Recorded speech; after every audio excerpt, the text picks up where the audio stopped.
નામ પટેલ ઈસુ ઇબ્રાહિમ આદમ. હું ઇસ્લામપુર ગ્રામ પંચાયતનો ડેપ્યુટી સરપંચ તરીકે ચૂંટાઈ છે.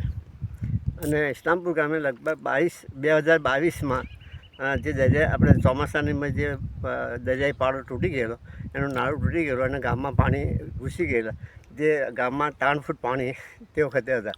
અને અત્યારે એ પાડો આપણે એ કામ થયું ONGC કર્યા પણ કીધું, પણ એ કામ થયું નથી. અત્યારે અમે લોકોએ ગામ ફાળો કરીને જે પાડો નાખ્યો તે અત્યારે આજ રોજ તૂટી જવાથી આ ગામમાં પાણી ઘૂસી ગયેલું છે. અને આજે અખાત્રીનો એ હોય જે પાણી બધું આવશે અને ગામમાં મોટાભાગના ગામમાં પાણી ઘૂસી જશે. તો પાણીના નિકાલ માટે હવે તમે પાણીના નિકાલ માટે તો એનો જે ONGC જે અમને 10 લાખ રૂપિયા કીધા હતા, એ 10 લાખ રૂપિયામાં એસ્ટિમેટ બનાવ્યું તાલુકા પંચાયત પાસેથી અને આપણે ONGCને આપ્યું. ONGC એવું કીધું, અહીં જોવા માટે આવ્યા લાલવાણી સાહેબ, લાલવાણી સાહેબ જોવા માટે આવ્યા.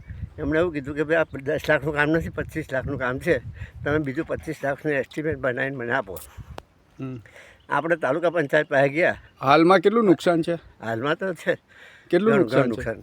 કયા સમાજના લોકો રહે છે નગરીમાં? અહીં નગરીમાં બધા આપણા મિક્સર રહે છે, મુસ્લિમ, આદિવાસી અને હરિજન બધા ભેગા જ રહે છે. તો એમને કંઈ નુકસાન થયું? એમને નુકસાન નથી. એમણે બધું ગરમ ઓટલા સુધી પાણી પહોંચ્યું હતું, પણ ગરમ પાણી આજે પેસે એમને.